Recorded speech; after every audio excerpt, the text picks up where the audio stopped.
You guys will find that you have passions, and having a passion is a gift. I think we all have passions, and you don't get to choose them. They pick you, but you have to be alert to them. You have to be looking for them.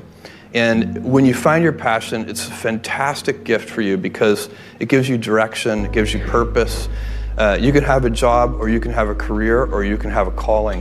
And the best thing is to have a calling. And if you find your passion, you'll have that, and all your work won't feel like work to you. Many kids and many grown-ups do figure out over time what their passions are. And sometimes we let I don't think it's that hard. I think what happens though sometimes is that we let our intellectual selves overrule those passions. And so that's what needs to be guarded against. My job, one of my jobs as the leader of Amazon, is to encourage people to be bold. And people love to focus on things that aren't yet working. And that's good, it's human nature. That kind of divine discontent can be very helpful. But it's incredibly hard to get people to take bold bets.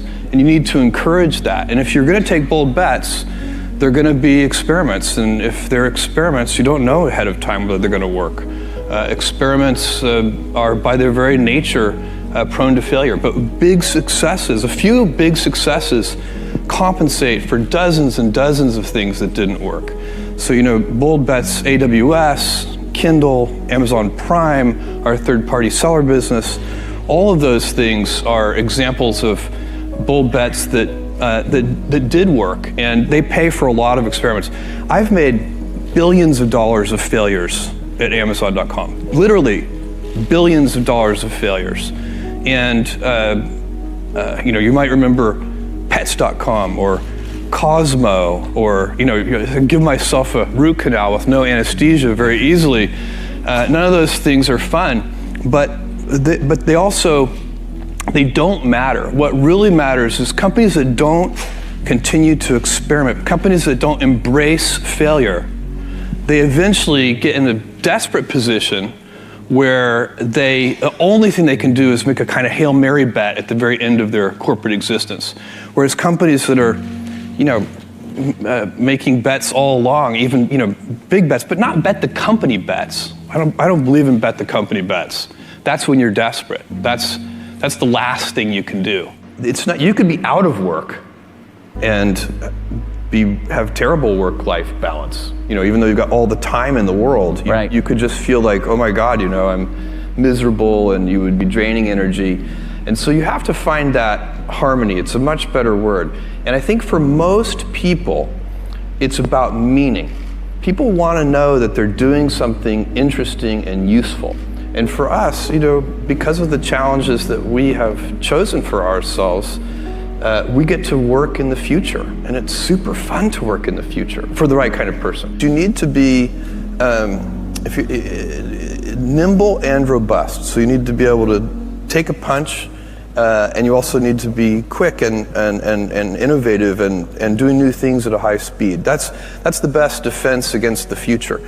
And you have to always be leaning into the future. If you're leaning away from the future is going to win every time. Never, ever, ever lean away from the future. We all have adversity in our lives. I doubt if you really, if you know somebody, any friend or anybody that you talk to, there's no lack of adversity. And by the way, that's good, because it's what teaches us how to get back up. You fall down, you get back up. It always happens.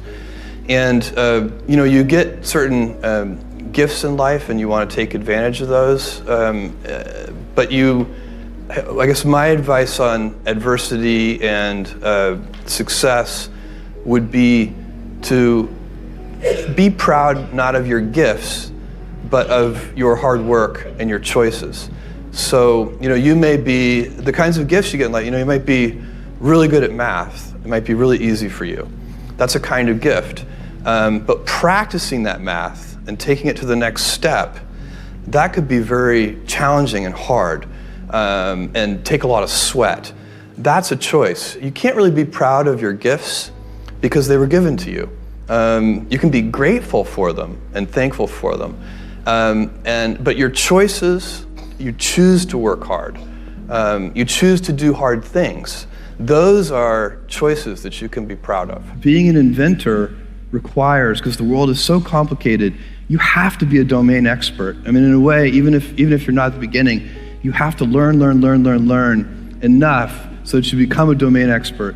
But the danger is once you become a domain expert, you can be trapped by that knowledge. And so inventors have this paradoxical ability to have that 10,000 hours of practice and be a real domain expert and have that beginner's mind. Have that look at it freshly, even though they know so much about the domain. And that's the key to inventing. You have to have both. And I think that is intentional. I think all of us have that inside of us, and we can all do it, but you have to be intentional about it. You have to say, yeah, I am going to become an expert, and I'm going to keep my beginner's mind. You can't skip steps. You have to put one foot in front of the other. Things take time.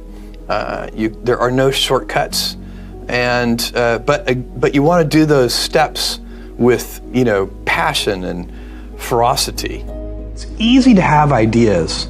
It's very hard to turn an idea into a successful product.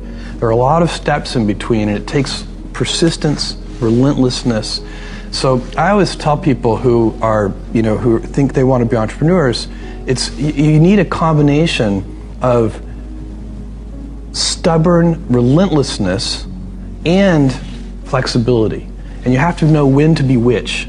And basically you need to be stubborn on your vision, because otherwise it'll be too easy to give up.